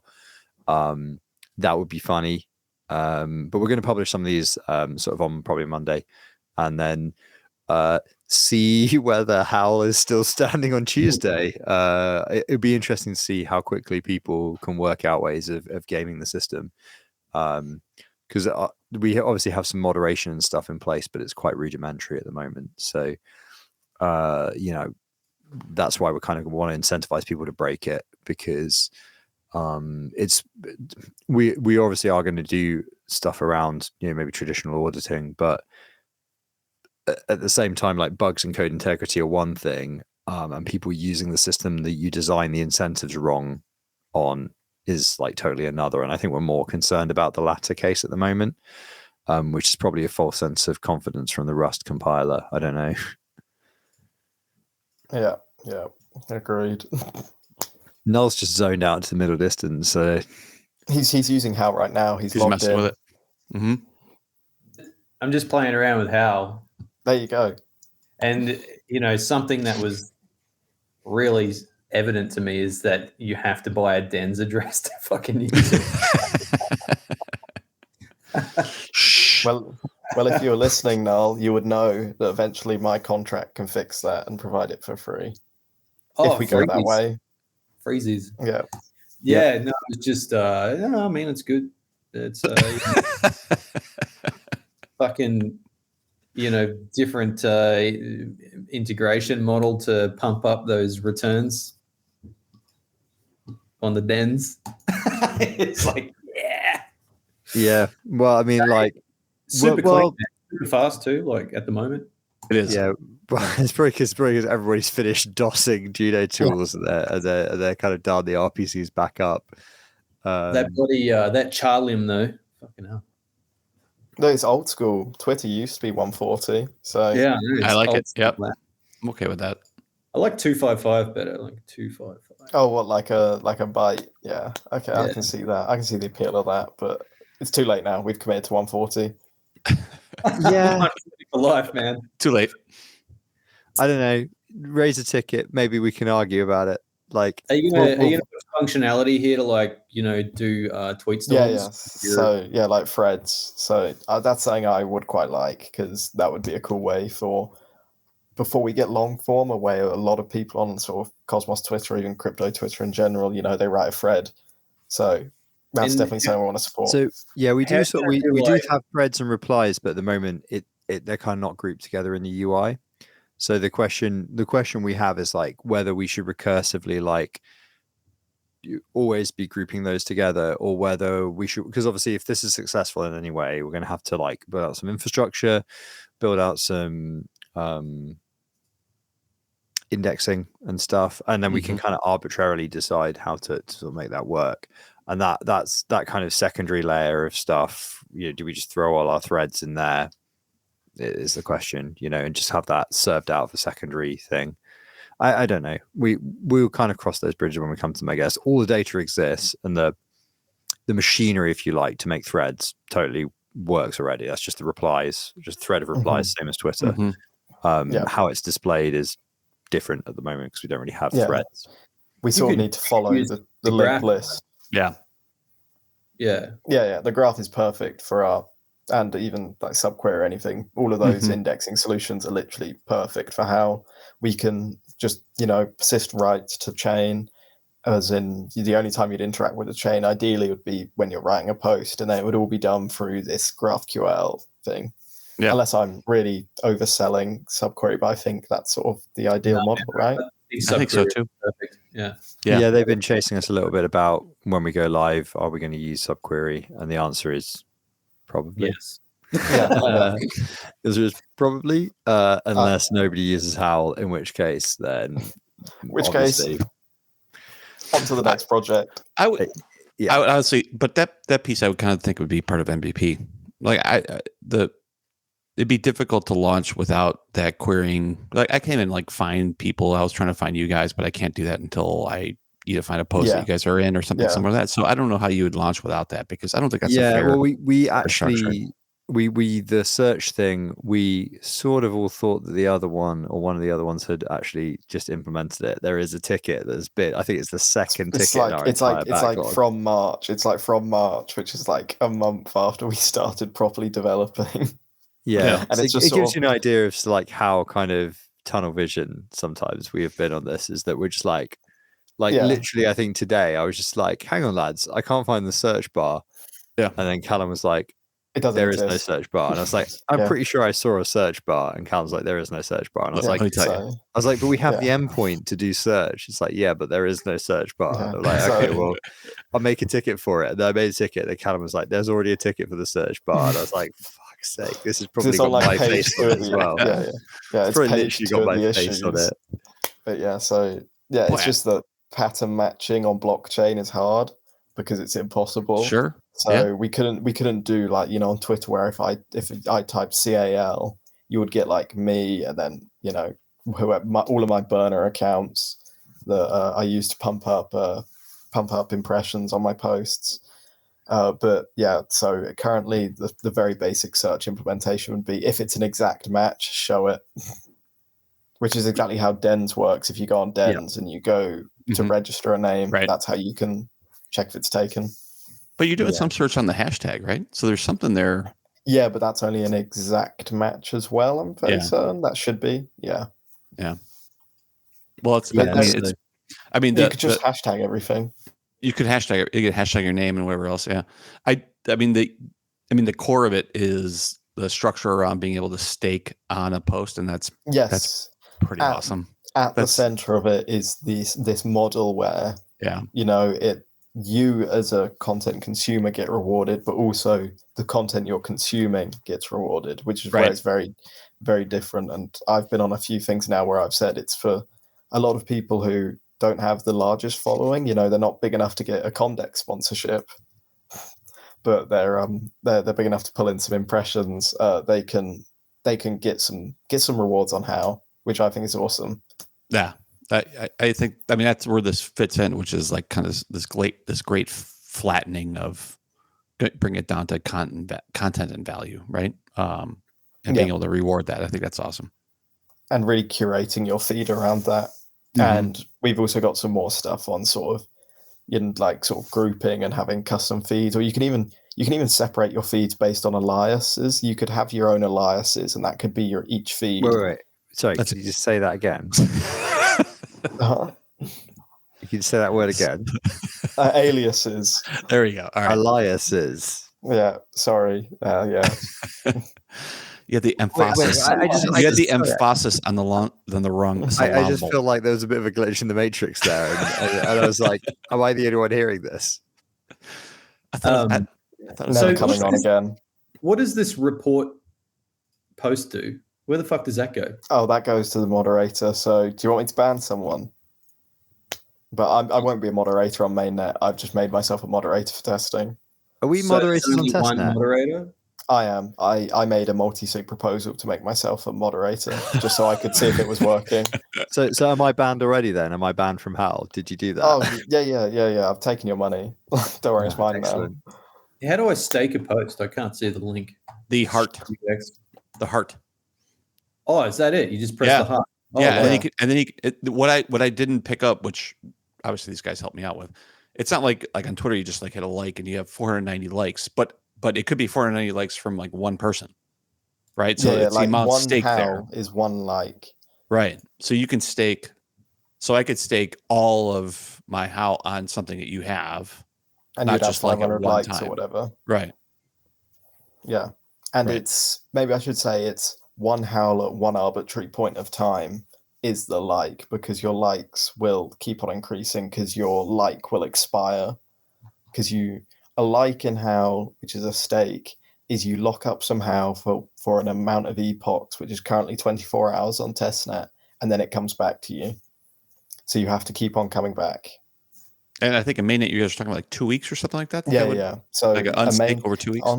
On testnet, it's currently an epoch is an hour, so you get rewards every hour, and the epochs end after 24, so it's a day.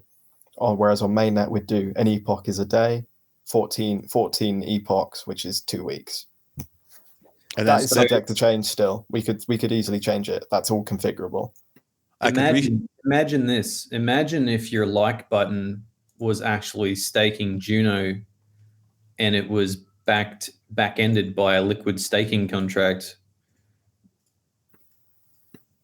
I don't want a headache. Those are all words. Those are all words I understand, but that was too degen for me. I just blue screened. So what we're going to be introducing is a Howl derivative called a Woo. It's going to be on Comdex. And it's going to be a stable coin, which is tied to the value of treats. Okay. Oh, tied to the value of carbon. And it's algorithmically pegged to treats through some mint and burn mechanism. To be fair, maybe we should actually have 2 tokens in Howl just so that we could claim it's a stable coin. And then somebody would be like, there's literally nothing stable about this design. It would be like, nothing. 2 coins. There's 2 coins. They have a relationship. It's actually very complicated math. It's actually very graphs. It's just clearly trending down.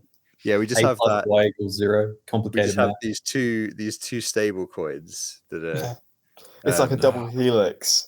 Yeah, right. It's like the Cobra's head from. It's Top Gun again. What is the fuck is wrong with me today?